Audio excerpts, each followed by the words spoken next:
Papa, I think it's about that motherfucking time. Ooh, is it story time?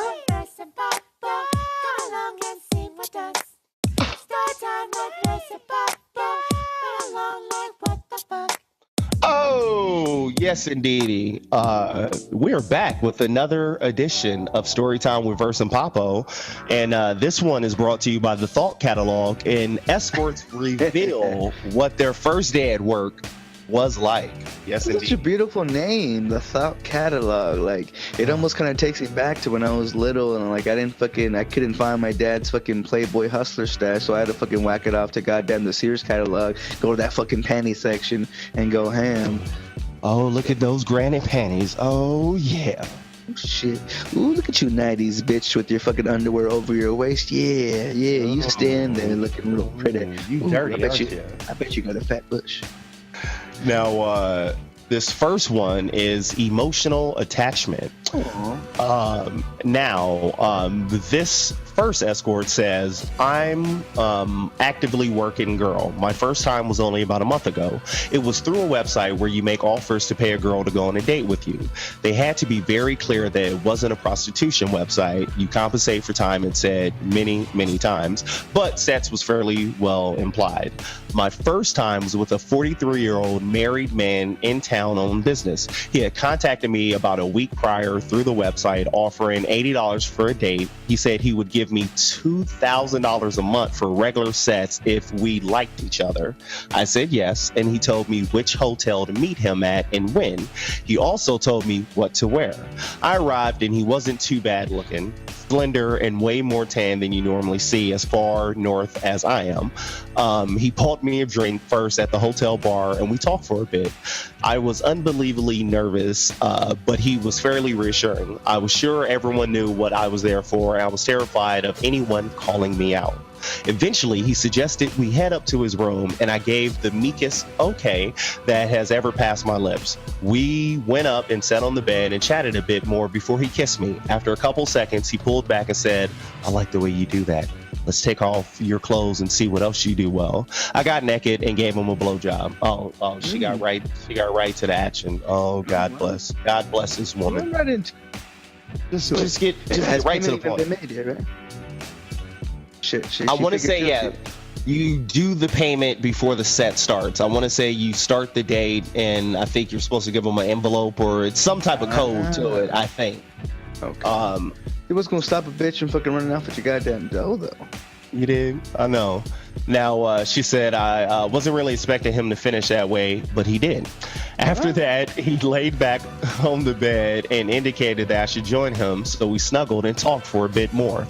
Eventually, he told me that he thought I was funny and sweet and too good at that, and that he didn't want to see me again in case he formed an emotional attachment. Bitch, you suck that dick. Too good. Damn. You are too good at that. I wonder how they would have said that shit, too, because I forget... man, I don't know. I could just imagine. I watched the Aziz Ansari shit, whatever the fuck this nigga, the Indian cat's name is on the Netflix, and he was there's a scene where apparently he hooks up with this white girl who was like, I don't know, she was just bad all around, right? They kept on saying, oh, "This is so cool." Oh man, this is so cool. Is this not the coolest thing? Can we both at least acknowledge how cool this is? And I can just imagine fucking getting that head and be like, oh, you're too good at that. Like, bitch, nigga, this is my job. Like, I hope you're good at what you do. I know. Fucking, he said he just wanted sex. He didn't want to mess things up with his wife. I said that was fine, and we talked some more. Eventually, I started putting my clothes on. I was waiting for him to give me some money, but he wasn't making any moves in that direction, so I sat and talked with him a little bit longer. Eventually, I reminded him that we had agreed on $80 for the date, and he acted all surprised. Then he made a show of looking for his wallet, and then he counted out each bill and dropped it on the bed as he did. I took it and left, not accepting his offer to call me a cab. I felt pretty gross. My later experiences were better. So she sucked that nigga dick. He fell in love. Was like, oh, I gotta get the fuck out of here, bitch. I am not leaving my wife. Oh no, we cannot do this. Talk about a bitch named Superhead. The bitch was a game of Superhead. Like, damn. No, it is so funny you get this cheap ass shit. Like, all right, so he's trying to fucking flip the money. Remember on Friday when Smokey trying to pay was it Big Smoke? What the fuck? Big Perm, and he's like that's 20, 40. And then he flips it under 60. He's like, nigga, that, or he said, trying to make it 200. He's like, nigga, that's $100. Don't play with me, Smoke. Don't play with me, Smoke. Don't play. And you know what's fucked up? I can imagine this nigga, and just like me, I would have paid in all ones. So you can really take your time. I'm gonna count these 80 ones. Hold up, wait. I got 75 ones and some quarters. Hold up. Let me get these quarters out real quick. Wait. I got penny. I get them in rolls. So it ain't gonna take too long. I got them in rolls. It's fucked up. Whatever. What's the tats in your city? What is it? 8.1%. Hold up. Let me get these. You know we tax the shit out of fucking shit. Tax the shit out of shit down here. I got some change in my ashtray in my car. I'll be right back. I didn't eat the pussy though, all right, or the booty like groceries. I should not be getting taxed. It's 9.7%. You know that we actually keep raising the tax on food, bro, and that's why slowly but surely fucking shit be stacking up. And I hate McDonald's and fuck McDonald's, but. And I hate to sound like an old man, but like, yo, it wasn't a fucking egg McMuffin like $1. Like now it's like $3.33 for two. So you're charging me over $1.70. Like damn. I mean, obviously I'm not good at basic math because that was totally wrong calculation. But on to the next one. The next one is tight. Should I say the title? Yeah, go ahead. Yeah. This kind of gives it away. Cried after. Ooh. Oh. It says my first job was a private client, and I was totally calm on my way there and during, and it wasn't until I got into the cab to go home that I started crying. I wasn't even upset. It was just involuntary. A month later, I joined an agency my first night. Oh shit, nigga, an agency? Like that's legit. That's being pimped. That's the way to fucking do it, and that's the reason why they need to legalize prostitution. Instead of running around chase or having a pimp you out, you work with an agency. It's a lot safer. Hey, all is fair, and you'll fucking at least get minimum wage. Now it says a month later, I joined agency my first night. They gave me this guy who became my first regular. That's when shit's good. Either that or when you're both kind of creeped out, so you figure, fuck it, we'll just keep doing this. He always booked half an hour, and I never stayed longer than 10. That's a good job. It says the other job of the night was in an office in an old industrial estate. It says 2 very married men and another escort. She was very nice and reassuring and helped me get over the initial embarrassment. The rest of the night was just sitting in the car and driving, talking about World War II and listening to Frank Sinatra. How old are these motherfuckers? Now it says here, and speaking of which, Frank Sinatra, I think he would have been 100 years old today or some shit. Wow, for real. Or it was like his death. I should really know my shit. But yeah, Frank Sinatra, he came back. Again, because it's an anniversary, so either death, life, or how old he would have been. And he honestly couldn't fucking sing. It just took a motherfucker who had like a lot of machismo and fucking, you know what I'm saying, way per the kiddies. But honestly, Frank Sinatra he wasn't a fucking, I don't know what to say, because obviously he was a legend, but like really just, I don't know, I shouldn't be talking so much shit. Anyways, and the rest of the story goes, most of the time I even had fun. That's a hoe who loves a job, but I still always got butterflies on the drive there.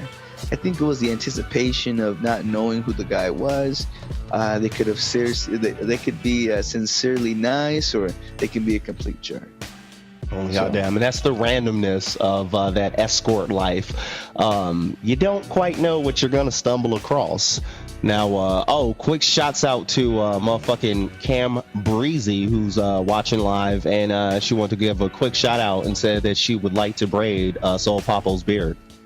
You should get your Dub C on. Ooh, I fucking Yo, and I'm so jealous. I'm so jealous because you see this beard I got right here.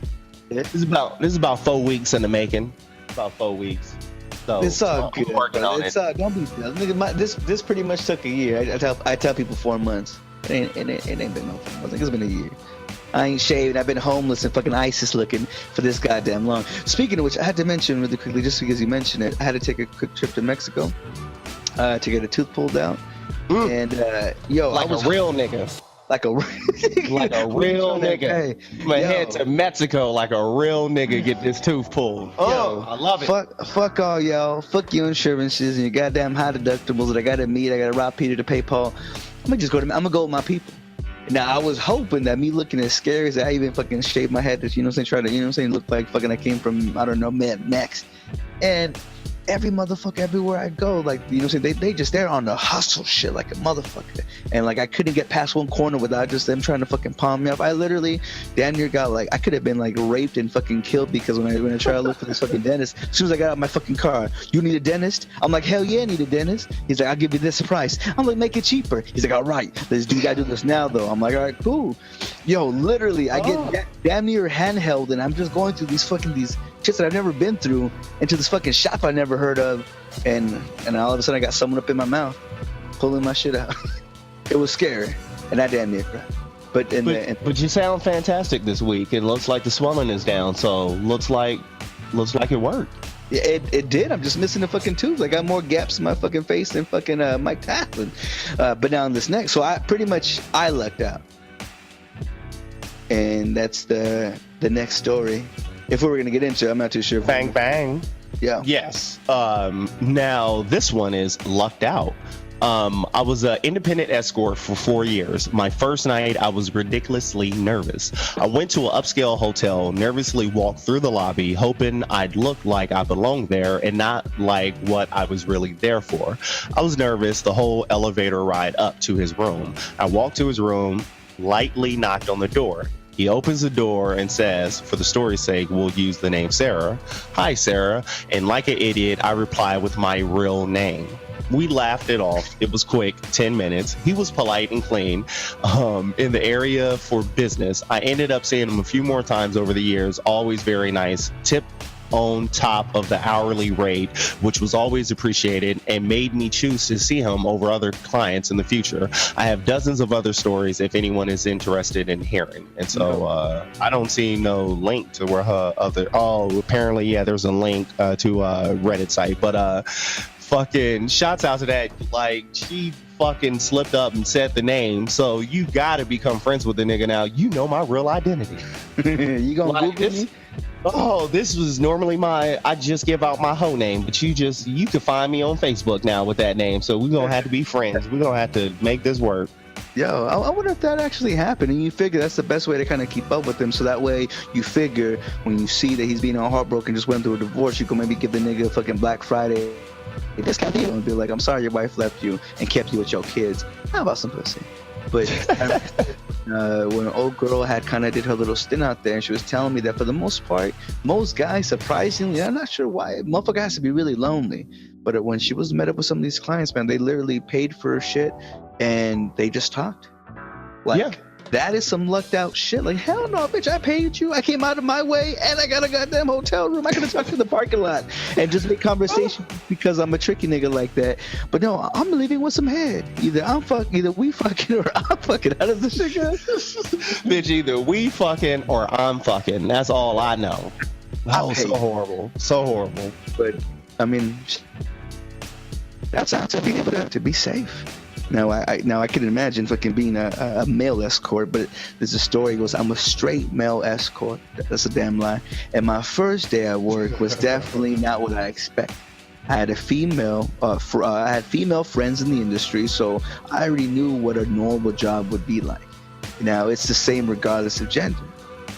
In a typical booking, you meet, chat for a bit, sort out business, ask the client to shower, then go to business. And see, that's one thing too that I've noticed a lot of people kind of skip out on because they know supposedly, and I've never been there before, it's just what I hear, when you go like to them Asian joints, the fucking shits with the happy endings, apparently they actually hose you down right then and there. See, I would have thought it would have been as much as just putting on a goddamn condom, but I mean, they fucking wash the motherfucker down. Now, me having the fucking stinky dick that I do, it's good that they do.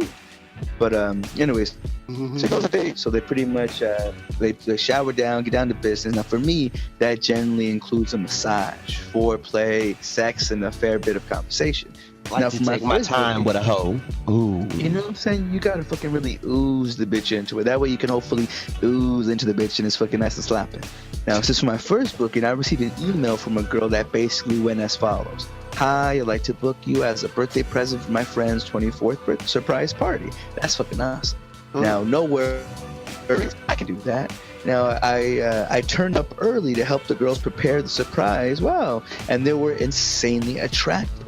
out of my league attractive. The girl who booked me then drops a bombshell on me. Oh, by the way, all those girls are either escorts or strippers.